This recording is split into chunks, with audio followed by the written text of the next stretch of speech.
La vidente. Todas las noches, antes de dormirse, Adela le rezaba a sus santos, se persinaba, prendía una vela roja y otra blanca y tiraba las cartas de tarot. Quería saber cómo sería el día siguiente, si habría algún peligro en su camino, si tendría que afrontar envidias y trampas o si podría quedarse tranquila para vivir en paz con los vivos y los muertos. Había aprendido a leer el mensaje de las cartas a los 30 años, cuando ya estaba casada con Darío y tenía tiempo de sobra para investigar distintas alternativas de adivinación del futuro.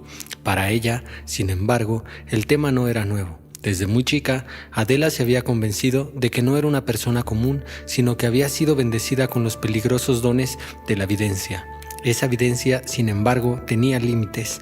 Al futuro, mucho no lo puedo ver, pero me doy cuenta si alguien me quiere hacer daño y puedo ver si el daño va a ser grande o no. Repetía a todos sus amigos y parientes, en parte para hacer alarde de su supuesto don y en parte para amedrentar a eventuales enemigos. En su infancia, su madre había luchado a brazo partido para quitarle la costumbre de ir de casa en casa augurando tragedias y creando intrigas, pero el espíritu insidioso de Adela se sobreponía a los castigos y resurgía con ímpetu que impresionaba. Una Navidad, antes de cumplir los 10 años, Adela golpeó la puerta de uno de sus vecinos y les advirtió que no festejaran. Guarden la comida porque no van a poder comer. Esta noche se les muere la abuelita Telma. Su anuncio incluyó la descripción metódica de su encuentro con la futura muerta, cuyo espíritu anticipadamente la había convocado para saludarla y pedirle que avisara con tiempo a sus parientes para que preparen las cosas que hay que preparar. La abuelita no murió, pero su hija, la destinataria del mensaje, fue a parar a un hospital por la drástica subida de presión. Esa noche, la madre de Adela le pegó con un cinturón, la ató a una silla y la dejó inmovilizada en el patio hasta el día siguiente. Adela esperó con ilusión que se produjera la muerte de la mujer y lloró cuando supo que no había pasado nada de lo que ella había previsto. Pero el episodio fue crucial.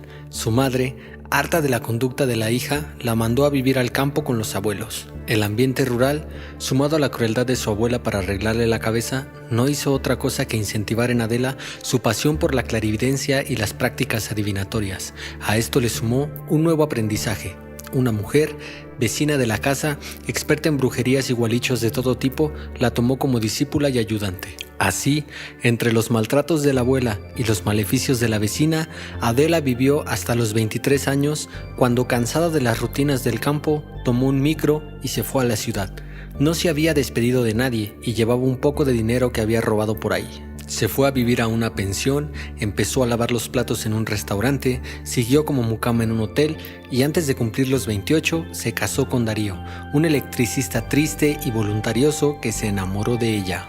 Adela trató de adivinar qué futuro le esperaba con ese hombre apagado, pero apeló al sentido común. Estaba cansada de sus trabajos de limpieza, sus experiencias amorosas eran sórdidas y breves, y no había otro candidato a la vista. Las piernas se le estaban llenando de unas venitas azules que probablemente se multiplicarían, y ya se le estaba aflojando la carne de tanto engordar y enflaquecer.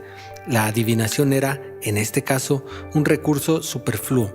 Sí, en el futuro ese hombre no le resultaba, entonces buscaría una solución, pero en ese momento no había otro camino que el casamiento. Durante su época de empleada, Adela fue perdiendo su capacidad de ver el futuro, capacidad que, por otro lado, muy pocas veces resultaba acertada. Lo que sí conservaba, según ella misma creía, era su intuición para conocer la naturaleza humana, y como solía rodearse de gente inescrupulosa y deshonesta, sus intuiciones negativas solían verificarse en la realidad. Lo cierto es que, cuando se casó con Darío, Adela le confesó que había perdido el don. Fue más lejos aún y le reveló un secreto profundo.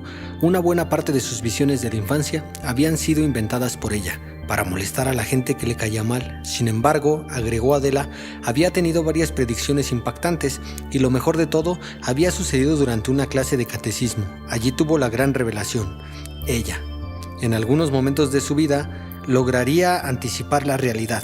Es decir, que conocería en detalle los hechos que sucederían más adelante.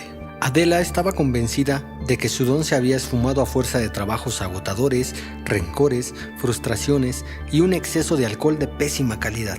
pero ese matrimonio le abría una posibilidad fabulosa para volver sobre sus pasos. Fue entonces cuando le anunció al marido que no trabajaría más y que se dedicaría a entrenar su mente para recobrar lo que le pertenecía, la posibilidad de conocer el futuro, y una vez establecido el futuro, ¿por qué no?, ella podría intervenir para modificarlo. Durante sus primeros años de matrimonio, Adela se repuso de su cansancio físico y psicológico, obligó a su marido a trabajar más horas para poder pagar una mucama y pasó días enteros de letargo existencial en la cama, pintándose las uñas, mirando televisión y leyendo revistas de esoterismo. De vez en cuando salía para comprarse ropa o para ir a la peluquería. Los sábados se maquillaba, se peinaba y arrastraba a su marido a la calle. Exigía una cena con buen vino blanco, entrada, primer plato y postre.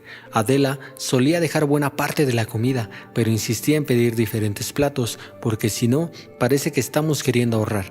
En las temporadas en que Darío tenía menos trabajo y recibía menos dinero, Adela insistía en conservar el ritmo de gastos habitual para convencer a su marido. Apelaba a la lástima, le recordaba que su madre la había abandonado y la había dejado con unos abuelos inhumanos que apenas le daban de comer y le habían arruinado las mejores etapas de su vida. Cuando cumplieron 5 años de casados, murió la madre de Darío y les quedó su casa como herencia. El problema era que la casa estaba en otra provincia, pero de todas formas decidieron hacer la mudanza. Adela se había hartado de su vida en la ciudad y pensó que un cambio de aire sería bueno para el desarrollo de su vida espiritual. Compenetrada con las lecturas esotéricas de bajo nivel, apenas se instaló en la nueva casa, inició unos rituales de conexión parapsicológica con la suegra muerta, prendió velas, rezó oraciones específicas para comunicarse con los espíritus e hizo un par de ceremonias de la cultura maya. Su marido, asombrado, asistía a ese absurdo éxtasis místico. No entendía por qué su esposa quería conectarse con una suegra a la que jamás había visto ni había intentado conocer cuando todavía estaba viva. Adela, sin embargo, no tenía una especial predilección por esa muerta, sino que le resultaba más fácil para sus ejercicios espirituales. Había leído que, para vincularse con los muertos, lo más sencillo era hacer los trabajos y rezos en el ámbito donde había fallecido alguna persona. La conexión no se produjo, pero Adela siguió intentando por mucho tiempo. Estaba desconcertada, le parecía imposible que alguien como ella, que había tenido varios episodios adivinatorios y que además tenía capacidades paranormales, tal como se le había revelado durante su clase de catecismo, no podía hacer algo tan sencillo como hablar con la suegra muerta. Mientras su marido salía a trabajar e intentaba conseguir nuevos clientes para su trabajo de electricista, ella en la cama intentaba recuperar sus poderes. Con una venda en los ojos, para no distraerme con cosas mundanas, reflexionaba, se concentraba y buscaba una respuesta. Al fin le llegó, se le apareció la cara de una de las monjas que dictaban catecismo en su escuela y le dijo que así, sin ayuda, no iba a poder avanzar. La solución consistía en buscar una guía espiritual. Esa tarde, feliz por el consejo abstracto de la monja, Adela sintió que sus trabas psíquicas se estaban desmoronando y tuvo una segunda percepción. La misma monja, aunque más desdibujada, le dijo que volvía para hacerle otra recomendación, que no tuviera hijos. Con hijos no hay evidencia, le escuchó decir. La sugerencia era muy oportuna porque Darío estaba insistiendo en el terreno complejo de la paternidad. La muerte de su madre le había aumentado el deseo de ser padre y formar además una familia numerosa. En realidad, ella jamás había querido tener hijos y la aparición de la monja con sus consejos coincidía con sus propios deseos. Adela carecía por completo del clásico instinto maternal, si bien en los primeros tiempos de matrimonio se había planteado embarazarse en algún momento. La idea se diluyó. Era más fuerte el deseo de pertenecer al mundo de lo sobrenatural y, ¿por qué no?, de cuidarse ella misma en vez de cuidar a un tercero. Entonces, a escondidas, tomaba la pastilla anticonceptiva y le juraba a su marido que el problema de todo era su útero infantil. Ya me diagnosticaron hace tiempo. Mentía. Parece que va a ser difícil que quede embarazada. Ni bien escuchó el supuesto mensaje de la monja. Adela buscó a alguien que la orientase en la evidencia y el trato con los espíritus. Se enteró de que a 3 cuadras de su nueva casa vivía una vidente llamada Vilma. Fue a verla. Vilma era una mujer obesa y visca que vendía cosméticos a domicilio y, a última hora del día, le tiraba las cartas a las vecinas del barrio. También ofrecía rezos y trabajos esotéricos para solucionar problemas personales y laborales. En su primera entrevista con Adela, Vilma fue cauta e hizo lo que mejor sabía hacer: escuchar, sondear, obtener información. No tardó nada en advertir que su nueva clienta llevaba una vida anódina, que vivía en un estado de insatisfacción permanente y que además tenía la pretensión de desarrollar poderes paranormales. Para ganar su confianza, Vilma le fue detallando, a modo de evidencia, lo que en realidad estaba a la vista: muchas horas muertas, poca felicidad, un pasado agobiante, inquietudes espirituales. Antes de despacharla, le dio un turno para la semana siguiente. Le recomendó rezarle a su ángel protector y le explicó que, para fortalecer su aura, era necesario que se tiñera el pelo de un color rojo furioso. Cuando salió de la consulta, Adela sintió que estaba empezando a encontrar su camino. Antes de volver a su casa, pasó por una peluquería y se tiñó. Cuando todo estuvo listo, se miró al espejo y sonrió. Por primera vez era capaz de ver su aura, y tenía un aura brillante y luminosa, que combinaba con el nuevo color de su pelo. En la casa lindera a la de Adela vivía Miriam, una morocha alta y simpática, que vivía con sus 2 hijos y un perro símil labrador. Trabajaba de secretaria en una escuela primaria, se había separado de su marido y tenía moderadas pretensiones de volver a tener pareja. No es que extrañara demasiado la presencia de un hombre en la casa, pero sí quería que sus 2 hijos, de 4 y 9 años, crecieran con una figura masculina cercana. Miriam, que tenía 35 años y aparentaba menos, salía de su casa todas las mañanas a las 7:30 con Lucio, el menor, dormido en sus brazos, y Sergio, el más grande, ya vestido con el uniforme de colegio. Miriam abría la puerta trasera de su auto modesto, acomodaba a los chicos y partía hacia la casa de su madre, donde dejaba al más chico. Enseguida llevaba a la escuela al mayor y recién entonces iba a su trabajo. Como cumplía doble turno, no volvía a su casa hasta las 6 de la tarde, cuando aparecía cansada pero sonriente, con los hijos y las bolsas del mercado a cuestas. Miriam conocía muy bien la casa de Adela, porque había estado allí cientos de veces cuando todavía vivía la madre de Darío. Para Miriam, esa mujer mayor y protectora había sido una especie de madre postiza que también oficiaba de abuela de sus hijos. Después de la muerte de la mujer, Miriam se alegró de que la casa quedara en manos de Darío, a quien había visto un par de veces, aunque nunca con su esposa. Por eso, al día siguiente de la mudanza, Miriam fue a visitarlos y a conocer a Adela. Llegó con los 2 chicos, saludó con afecto a la pareja, les ofreció informaciones domésticas de mercados, carnicerías y rosticerías y les contó buena parte de su vida, incluyendo el divorcio y la soledad. También les llevó una tarta de manzanas que hizo emocionar a Darío en cuanto la probó. Tenía el mismo gusto que la que hacía su madre, porque Miriam la había hecho siguiendo la receta de su antigua vecina. Adela odió a Miriam de inmediato. Le pareció trepadora, manipuladora e inmoral, y tuvo la certeza de que le quería robar el marido. Sin embargo, estaba segura que podría neutralizarla. La segunda visita de Adela a la bruja del barrio, como la llamaban los vecinos, fue mejor que la anterior. Vilma, al ver a su clienta con el pelo teñido de rojo, tuvo la certeza de que la había captado. Mientras comía, una tras otra, galletitas de chocolate rellenas, la bruja estudiaba a Adela con sus ojos desviados. Se dio cuenta de que el punto crucial sobre el que debería trabajar era su supuesta capacidad adivinatoria. Con voz ronca, Vilma le confirmó su capacidad y le explicó que su nuevo color de pelo había favorecido de manera notable sus poderes, debido a una combinación cromática del aura con el rojo fuego, que era su color espiritual. Adela estaba entusiasmada. Lo que le decía esa mujer gordísima era lo mismo que ella creía, que estaba al fin recuperando su antiguo don. Antes de irse, le pidió nuevas recomendaciones para acelerar el proceso. Vilma, cuya capacidad de repentización era limitada, no supo qué decirle. Salió del paso como pudo y le dijo que siguiera rezando a su ángel protector, que prendiera muchas velas blancas y que se enjuagara el pelo con un poco de agua de lluvia mezclada con agua bendita. Adela anotó todo en una libreta y volvió a su casa. En el camino pensó que tendría que retomar sus intentos de conexión con la suegra, porque su nueva aura le facilitaría las cosas. Una vez en casa, Adela puso en el horno la comida que le había preparado la mucama y se acostó a esperar a su marido. Con los ojos cerrados hizo un repaso de su vida. Le pareció triste y deprimente, pero su videncia podría rescatarla. Si ella era capaz de ver el futuro y de comunicarse con los espíritus, todo cambiaría de manera decisiva. Cuando llegó Darío, ella todavía estaba acostada. Adela lo miró sin mayor interés y se levantó para ir a la cocina. Mientras estaban sentados comiendo uno frente al otro, Adela le comentó que estaba recuperando sus poderes. Para reforzar su discurso, le dijo que ya había tenido varias visiones y que todas se habían cumplido. Eso sí, no podía revelar cuáles habían sido, porque eso sería quebrantar un principio básico del esoterismo.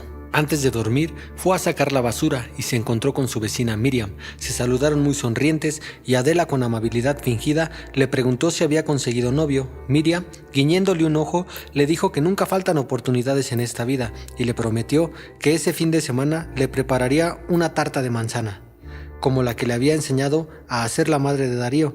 Mientras hablaban, el perro de Miriam les lamía las manos a las dos mujeres, aunque Adela se lo sacó de encima con un gesto de asco. Miriam sujetó al animal y le explicó a la vecina que era por completo inofensivo. Se llama Federico y me cuida como mi marido. Adela miró a Miriam, miró a Federico, hizo un gesto de saludo con la cabeza y entró en su casa. Esa noche, Adela soñó con Miriam. La vecina estaba sacando la basura con su nuevo marido, que no era otro que Darío. Tenía puesto un vestido de novia y se reía en silencio. Cuando ella quiso acercarse para recuperar a su esposo, el perro Federico le comía la mano. Adela se despertó de golpe, sobresaltada y con taquicardia. Fue a la cocina, buscó unas velas y las prendió. Cuando se sobrepuso de la impresión, se dio cuenta de que su sueño era una señal. Le estaba indicando con claridad que su vecina pretendía quitarle el esposo. Como en su infancia, había vuelto a ver el futuro. El sueño de la vecina y el perro desencadenó en Adela una sucesión de hechos extraordinarios. Para empezar, percibió que su mente funcionaba con una nueva claridad. Veía a la gente que la rodeaba con lo que ella misma calificaba como transparencia espiritual, mientras la almacenera le envolvía la compra. Adela la miraba y sabía con total certeza lo que pasaba por la mente de esa mujer. Estaba preocupada por su hijo, tenía un permanente dolor de espalda y su marido se pasaba los fines de semana borracho. Tan segura estaba Adela de sus visiones que ni siquiera se molestaba en comprobar si eran ciertas, y si por alguna casualidad se daba cuenta de que no lo eran, trastocaba los recuerdos de sus vivencias y los amoldaba a la realidad. El mismo fenómeno de la transparencia espiritual se repetía con todos los que la rodeaban. Sin embargo, Adela no podía tener visiones sobre sí misma, ni tampoco sobre Vilma, su bruja. Otro de sus progresos consistía en que, al fin, lograba conectarse con los muertos. El problema era que no podía convocar a muertos conocidos, sino que, sin previo aviso, surgían en su campo visual unas presencias anónimas. Eran personas que a simple vista parecían gente normal, pero se desvanecían en pocos segundos. Iban siempre vestidos y jamás miraban de frente. De todas formas, solían decirle algo, de pasada, y por lo general corroboraban lo que ella estaba pensando en ese momento. Adela consultó con Vilma acerca de su sueño, de su nueva habilidad para conocer los problemas de la gente y de las apariciones de los supuestos muertos. Vilma escuchó a su clienta con un falso gesto emocionado y le comunicó que estaba ingresando en una nueva fase esotérica superior. En realidad, estaba convencida de que los relatos de Adela no eran producto de la evidencia, sino del desequilibrio mental, pero igualmente se prestó a su juego. Para no ser dejada de lado como maestra, se puso por encima de Adela y le sugirió que muchas veces se presentan estos episodios de claridad psíquica con destellos en la oscuridad que luego desaparecen. Para evitarlo, había que poner en práctica determinados rituales que ella podía transmitirle, aunque tenían un costo elevado en materiales. Adela aceptó. Darío podría darle el respaldo económico que siempre le había faltado. Sin embargo, tendría que estar atenta, porque ya lo sabía bien. La vecina estaba detrás de ese mismo respaldo económico y no dudaría en robarle al ingenuo Darío. A partir de ese momento, los gastos de Adela subieron de tal manera que su esposo apenas podía afrontarlos. Cuando tímidamente le preguntó en qué se iba la plata, Adela le dijo la verdad, que estaba haciendo un curso de esoterismo avanzado, y le contó también todo lo demás. Los muertos que se le aparecían, la transparencia espiritual que le permitía saber cómo estaba la gente en su interior, por supuesto, el detonante de todo, el sueño con Miriam y el perro, que revelaba a las claras las intenciones de la otra mujer. Después de su largo relato, Adela se sintió conforme consigo misma. Había pensado mucho acerca de la conveniencia o no de contarle al marido qué le estaba pasando, y llegó a una conclusión práctica. Es verdad, en particular era funcional a sus objetivos. Darío, al conocer el enorme potencial psíquico de su esposa, se sentiría al menos intimidado y lo pensaría 2 veces antes de meterse en la cama de la otra. El domingo siguiente al sueño de Adela, Miriam se presentó en la casa de sus vecinos, sin los hijos y con la tarta de manzana. Darío, consciente de las ideas de su esposa con respecto a Miriam, abrió la puerta y se quedó rígido, tartamudeando, sin saber muy bien qué hacer. Adela, que había visto a la rival avanzando por el jardincito delantero de su casa, se acercó a la puerta, la saludó con frialdad y le quitó de las manos la tarta, mientras la olía con sospecha y cierta repulsión. Fue con la tarta hasta una mesa del living y ahí la depositó. Muy cómodo, Darío invitó a Miriam y a su mujer a sentarse a tomar alguna cosa. Miriam estaba desconcertada, imaginaba que la mujer de Darío sentía celos de ella, pero no entendía las razones de un cambio tan abrupto en su actitud. Darío preparó café y trató de entablar una charla amigable con la vecina, que a su vez hacía esfuerzos evidentes por actuar con naturalidad. Adela, en tanto, estaba muda. No solamente no intervenía en la conversación, sino que ni siquiera contestaba cuando le preguntaban algo. Lo que sí hacía Adela era mirar en forma alternativa a Miriam y a su marido, haciendo uso de su famosa transparencia espiritual, y lo que la transparencia espiritual le estaba indicando era que Miriam efectivamente estaba dispuesta a todo para conquistar a Darío, y Darío a su vez tenía un carácter tan débil que era capaz de caer en las trampas de seducción de la otra. La reunión no duró nada. Cuando terminaron el café, Darío propuso cortar la tarta de manzana, pero Adela se negó. No, mi amor, no vas a comer porque después te hace mal, y a mí también me hace mal. Mucha azúcar, mucha manteca, mucha grasa. Darío se sobrepuso a la vergüenza y enfrentó, con timidez pero firmeza, a su esposa. Le dijo que era cierto que les hacía mal, pero él iba a comer la tarta porque era la receta de la madre. Le hacía pensar en ella y le recordaba su infancia. Miriam, espantada por el grado de tirantez que habían tomado las cosas, se despidió y se fue. Darío estuvo un rato enojado, pero al fin admitió ante su esposa que la vecina podía tener alguna simpatía por él. No es que lo creyera de verdad, en realidad le gustaba estar tironeado por dos mujeres. Jamás en la vida le había pasado y el asunto le resultaba placentero. Además, hacía un buen tiempo que sentía que su esposa lo trataba con indiferencia. Miriam entonces jugaba un rol valioso, lograba que Adela lo revalorizara como hombre y al mismo tiempo le ofrecía un inesperado baño de autoestima. Por supuesto, la tarta de manzanas fue a parar a la basura y esa noche Adela y Darío recuperaron en la cama algo del erotismo de sus primeras épocas de casados, pero mientras Darío cayó rendido poco después, Adela se levantó y puso en práctica algunos de los ejercicios de evidencia y conexión con espíritus que le había enseñado de forma amateur la bruja Vilma. En eso estaba cuando creyó ver una mujer muy vieja, vestida con una pollera y una camisa oscuras que se aproximaba. Adela enseguida supo con total certeza que era una muerta que quería decirle algo, y así fue. La muerta se acercó a una distancia prudente y desde allí le dijo que estaba perdiendo el tiempo con Vilma, puesto que era ella la misma Adela quien tenía el poder y que con sus capacidades extraordinarias no debía temerle a nada. No es que la muerta hablara usando su voz, sino que mandaba un mensaje que Adela podía interpretar directamente desde su mente. Maravillada por la presencia repentina de esa muerta y tratando de retenerla, Adela le preguntó qué tenía que hacer para neutralizar a la vecina.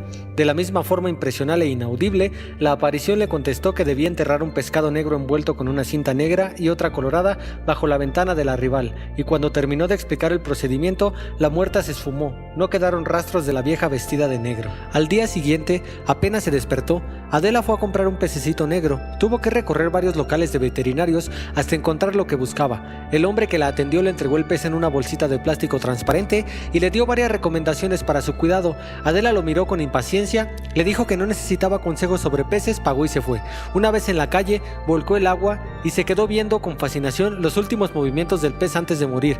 Durante esos instantes se concentró en vincular los estertores del animal con las imágenes de su vecina. Ya en su casa, envolvió el pescado en una cinta negra y otra roja. Se preparó para la parte más complicada de la misión, meterse en la casa de Miriam para enterrar el gualicho. Por un lado, le resultaba sencillo. La cerca que dividía ambas casas era de alambre y enredaderas. Además, Miriam salía por las mañanas con sus dos hijos y no volvía hasta la noche. Bastaría con cortar el alambre y algunas ramas y luego atar todo otro con alambre más fino. El único inconveniente, claro, era el perro Federico. Antes de emprender la tarea espiritual, Adela hizo un rápido llamado a los espíritus y les pidió protección. Luego cortó el alambre y varias ramas. En eso estaba cuando se dio cuenta de que el perro al trote venía acercándose. Nerviosa y con miedo a ser mordida, Adela llamó al perro por su nombre y muy de a poco fue acariciándole la cabeza.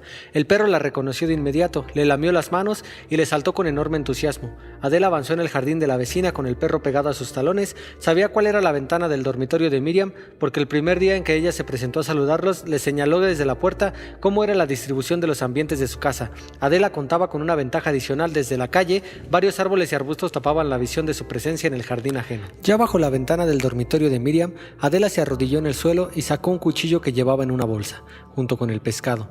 En ese lugar no había pasto, probablemente porque estaba a la sombra y porque había árboles cerca. Sacándose el perro de encima, que insistía en olfatearlo todo, Adela empezó a hacer un pozo. Cuando estuvo conforme con su profundidad, depositó el gualicho y lo tapó con tierra. Luego apisonó toda la zona y trató de borrar las huellas. Enseguida volvió sobre sus pasos y regresó a su jardín, evitando que el perro entrara con ella en su patio.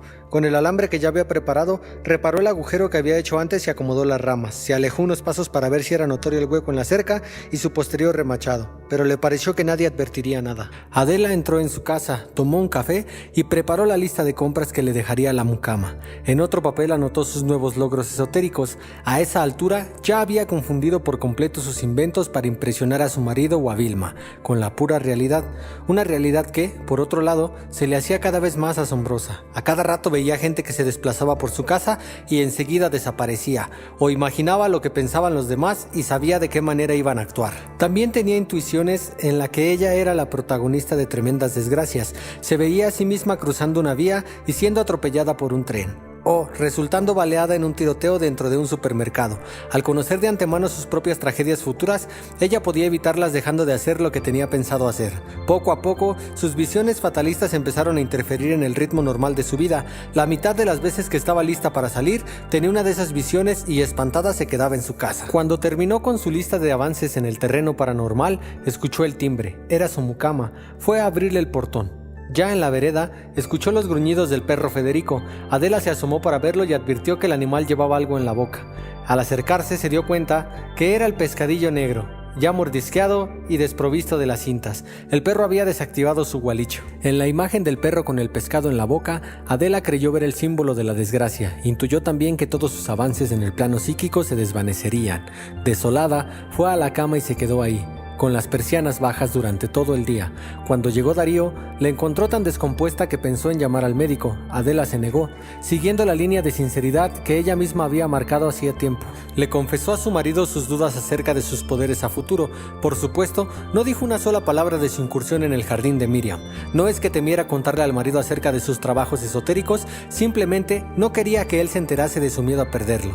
Darío la consoló, le aseguró que su don seguiría intacto y le preguntó si no quería ir a consultar con una psicóloga. Su madre siempre le había hablado de una íntima amiga suya cuya hija era psicóloga y vivía en el barrio. Darío fue prudente para sugerir el tratamiento. Le dijo que no era fácil cambiar de provincia y radicarse, como habían hecho ellos, en un sitio tan alejado y tan desconocido. A eso había que sumarle su altísima sensibilidad que le permitía ver más allá de las cosas y acaso una incipiente depresión. A Miriam la idea no le pareció mal. Ya Vilma le había advertido que trabajar con las energías de los espíritus podría alterarle el ánimo. Decidió pedir un turno y al menos conocer a la psicóloga. Las primeras 2 sesiones de terapia de Adela estuvieron destinadas a hablar de su infancia y adolescencia y de los traumas que le generaba tener visiones y recibir mensajes de los muertos. La psicóloga Norita creyó detectar de inmediato un delirio místico. Adela, reclinada en un sillón, se sentía acompañada y comprendida por esa mujer que le preguntaba sobre su don con tanta naturalidad. Mientras hablaba, Adela estudiaba a Norita y llegaba a la conclusión de que esa mujer no pretendía hacerle ningún daño. Sin embargo, no podía leer sus intenciones. Esa falla en su sistema adivinatorio se había producido después del episodio del perro. Al terminar la segunda sesión, la psicóloga sugirió hacer una interconsulta con un psiquiatra. La excusa era que el psiquiatra podría recetarle algún medicamento que le aliviaría la angustia de sus recuerdos. Adela dijo que lo pensaría. Al salir del consultorio pasó por la veterinaria y compró otro pececito negro. Cuando llegó a su casa, mandó a la mucama a hacer unas compras y volvió a colocarse en el jardín de la vecina. Esa vez llevaba una pala para enterrar con mayor profundidad al pescado con sus cintas. El perro Federico la recibió con saltos de alegría y presenció el entierro del gualicho con gran curiosidad. Adela volvió con rapidez a su casa y desde allí, a través de las enredaderas, estudió la actitud del animal. Al principio, Federico olfateó las pisadas de Adela, hizo pis, se frotó el lomo contra el tronco y al fin se concentró en la zona donde ella había trabajado. Después de unos pocos segundos de duda, el perro empezó a cavar hasta que consiguió alcanzar el gualicho y llevárselo con la boca. A la mañana siguiente, Adela se despertó temprano y pasó a buscar el tercer pez. El vendedor le sonrió y le preguntó si tenía una pecera lo suficientemente grande para poner todos los pececitos. Adela fue breve: no necesito, se muere. En su casa por tercera vez, Adela repitió el intento. Fue en vano. Un rato más tarde Federico había desenterrado el pescado. El tercer fracaso con el pescado negro la llevó a Adela a hacer una consulta con su bruja. Vilma fue impiedosa. El perro llevaba en sí un espíritu del mal que protegía a la vecina. La única solución era deshacerse de él. Por otro lado, la insistencia del animal indicaba que su dueña estaba planeando algo en contra de Adela. ella tendría que estar bien atenta a las señales. En su casa, Adela había activado todos los mecanismos que conocía para evitar las energías que pudieran perjudicarla. Rezaba toda hora, prendía velas, dejaba vasos con agua por los rincones y se frotaba con vinagre para fortalecer su aura. Darío había empezado a alarmarse. La actitud fanática de su mujer había aumentado de forma sorprendente. Adela pasaba el día dedicada a extraños rituales, examinando todos los rincones con mirada angustiada. Intentaba volver a toparse con los espíritus que solía ver, pero que ahora habían desaparecido. Para ella era evidente que el freno a sus capacidades paranormales era culpa de Miriam. Mientras tanto, sus sesiones de terapia continuaban. La psicóloga, ya convencida del delirio místico de su paciente, había alertado a Darío. Era necesario derivarla a un psiquiatra y medicarla. Mientras tanto, ella hacía lo que podía. Adela, muy nerviosa, le había confesado que su vecina Miriam interfería en sus poderes adivinatorios. Seguía sin mencionar el tema de los pescados enterrados en el jardín ajeno. Para reemplazar esa evidencia, inventaba destellos fugaces de visiones y sueños premonitorios. Más tarde, le repetía a su marido los mismos argumentos y comenzaba a creerlos ella misma. Una tarde, a la vuelta de su sesión, vio que en su vereda había grandes manchones oscuros. Mientras los revisaba, volvió a ver el espectro de la mujer vieja con la que había hablado hace un tiempo. La mujer le señaló las manchas y le advirtió que no las pisara.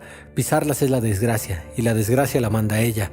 El mal está encarnado en el perro, creyó escuchar a Adela en ese lenguaje mudo que usaban los muertos. Impactada, Adela se alejó de las manchas y se asomó por la reja de Miriam. Federico, el perro, estaba acostado junto a la puerta. Dormía. Adela lo miró duramente un buen rato, mientras repetía por lo bajo: «No me vas a ganar, ni vos ni nadie me va a ganar». Ya en la cocina de su casa, Adela sacó un poco de carne picada de su freezer, la cocinó y le agregó veneno para ratas. Cuando todo estuvo listo, puso la preparación en un platito de cartón y lo pasó por una abertura de la medianera, la misma que usaba para entrar en el jardín de la vecina. Después, lavó con mucho cuidado la olla que había utilizado, se pasó alcohol por las manos, prendió un par de velas y se fue a la cama. A la mañana siguiente, Adela percibió un cambio de rutina en la casa de la vecina. Miriam no había llevado a los hijos a la escuela, el auto estaba estacionado en la puerta. Darío vio a su mujer espiando por la ventana y fue a ver. Él también notó que algo había pasado en la casa de al lado. Le preguntó a su mujer, pero Adela negó con la cabeza. «Deben tener gripe los chicos, me imagino», contestó. Darío, sin embargo, recordó que a la noche había percibido movimientos extraños y llantos, pero luego todo se había aquietado. Adela sonrió con aire de superioridad. Debía estar haciendo sus brujerías. ¿O acaso no viste lo que nos hizo en la vereda? Darío miró a su mujer asombrado. Adela se sentó, se sirvió café y le explicó que en la vereda habían aparecido unas manchas oscuras que debían ser huella de sangre de algún animal sacrificado. Eran para perjudicarme, para hundirme y para engancharte a vos, claro. Darío tomó su café en silencio, pensando en lo que le había dicho la psicóloga. Era evidente que tenía razón. Su mujer estaba padeciendo un delirio místico. Y él, de manera silenciosa y tangencial, padecía también de ese delirio en toda su dimensión. Todavía estaban desayunando cuando sonó el timbre. Adela, alerta y ansiosa, miró a su marido, que fue a abrir la puerta. Era Miriam, con los ojos rojos de tanto llorar. Apenas Darío la saludó, ella, con la voz quebrada, anunció la muerte de su perro. «Me mataron a mi perro Federico, le dieron comida con veneno». A Federico, que hacía 11 años que vivía con nosotros, 11 años, y los vecinos me dijeron que a lo mejor acá podían decirme algo. Darío la hizo pasar, muy impresionado, y le dijo que no sabía nada, puesto que tanto él como su esposa se habían acostado temprano. Miriam entró en la casa y miró fijo a Adela, que le sostuvo la mirada con una audacia que Darío desconocía. Miriam hizo un gesto como para empezar a hablar, pero se calló, bajó la vista y se fue, sin decir nada más. Apenas estuvieron solos, Adela sonrió triunfal. «Me viene a decir a mí cuando ella empezó todo. ¿No te lo dije? Lo de las manchas en la vereda. Bueno, ahí tenés. Está todo confirmado». La lógica de Adela resultaba inquietante para Darío. Con mucho cuidado, intentó averiguar lo que ya intuía, que su esposa había matado al pobre animal. Adela no confirmó ni negó los hechos. Volvió a insistir en la culpabilidad original de la vecina y en su derecho a defenderse. Ese mismo día, hacia la noche, volvió Miriam acompañada por otro vecino que vivía en la vereda de enfrente. El hombre, un poco intimidado, había ido a contarle a Darío que el día anterior había visto a Adela observando al perro de una manera insistente y sospechosa. Mientras estaban hablando, apareció Adela, que había escuchado la conversación desde su cuarto. Se acercó al vecino y le dijo que no tenía derecho a acusarla de nada, porque él mismo guardaba secretos que ella conocía gracias a sus poderes de adivinación. Darío bajó la mirada y los otros dos se fueron sin hacer comentarios. Adela volvió a su cuarto y en el pasillo vio a la muerta que solía aparecer en la casa, la mujer cubierta con una sábana negra que solo le dejaba ver la cara. Le explicó que, en su lucha con la vecina, era la otra quien tenía las de ganar. Allá en esa casa está el mal, con el fuego se purificará. Adela escuchó el mensaje y se persinó antes de volver por otro rato a su cama. En la siguiente sesión de terapia, Adela contó sus últimos encuentros con la muerta. Ya estaba más relajada y había empezado a confiar en Norita. La psicóloga, disimulando su alarma, la animó a explicar el tema del fuego purificador. Adela le dijo que no había grandes misterios, que todo el mundo está ligado al esoterismo. Conocía algo tan básico como el principio del fuego purificador. Si a vos te hacen un trabajo para perjudicarte y lo encontrás, hay que hacer algunas cosas para que este trabajo le vuelva al que te lo hizo. Pero después, al gualicho lo tenés que quemar, el fuego limpia. Norita preguntó si podía estar segura de que la vecina le había hecho algún tipo de gualicho. Adela sonrió, era obvio que sí, y no se había conformado con hacer un trabajo aislado, sino que había hecho varios en forma simultánea, para asegurarse de que la desgracia la fulminaría, y para que el marido, vencido por los rezos del mal, decidiera dejarla. Norita se valió de ese último argumento para pedir una reunión entre los tres, ellas dos y Darío. Adela quiso posponer el encuentro para más adelante, cuando ya tuviera controlada la situación con Miriam, pero Norita fue inflexible. Si no se encontraban los tres, no valía la pena seguir con las sesiones. A tu marido le va a hacer bien venir acá a charlar con nosotras. Trató de convencer Norita. Si la otra lo quiere confundir, acá le vamos a explicar las cosas con paciencia y con inteligencia. Adela aceptó la propuesta de su psicóloga y al día siguiente a la tarde, ella y Darío fueron al consultorio. La sesión fue tranquila y poco sincera. Ante cada pregunta de Norita vinculada a sus visiones, Adela adoptaba una conducta lánguida y contemplativa. Con mucha sobriedad, dio a entender que su vida estaba atravesada por sus permanentes videncias, pero que ella era incapaz de hacer algún daño en función de su don. Negó haber envenenado al perro y se burló ante la posibilidad de hacer gualichos. Admitió tomar clases con una bruja, pero según Adela, esas clases tenían como único objetivo desarrollar sus capacidades de concentración. Es como un control mental nada más. Muchos presidentes hacen esos cursos para estar tranquilos y soportar las cosas que tienen que soportar, explicó. Adela tomó esa sesión de terapia como una prueba. Creía que su psicóloga y su marido estaban actuando bajo la influencia de la vecina. Era necesario dar pistas falsas para poder actuar con tranquilidad. Cuando salieron de ahí, Darío fue a hacer una instalación eléctrica en un negocio. Adela volvió a su casa, pero en el camino tomó un desvío y fue a comprar 2 bidones de querosén. Esa noche, cuando Darío ya dormía, Adela sigilosa se levantó, se puso una remera grande arriba de su camisón y fue a la cocina. Buscó un encendedor y cargó los 2 bidones de querosén que había escondido bajo la mesada. En la medianera de su patio, desató el alambre que en su momento había cortado y pasó al jardín vecino.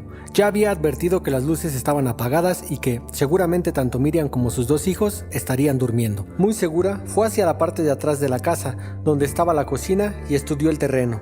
En esa zona había unas maderas que sostenían una parra y formaban una especie de techo, debajo del cual Miriam había colocado unas sillas y una mesa. Hacía calor, y era evidente que habían cenado en ese lugar. En la mesa quedaban migas de pan, una botella de agua semivacía y un par de vasos sucios. Adela pensó en rociar las maderas con el querosén, pero de pronto se dio cuenta de que las ventanas de la cocina estaban abiertas. Miró a través de las rejas, no había nadie cerca, unas cortinas blancas con volados se movían apenas con el viento. Adela no dudó, empapó las cortinas con el querosén, vació el resto de los bidones hacia adentro de la cocina, mojando el piso, prendió un volado de la cortina con el encendedor y salió corriendo.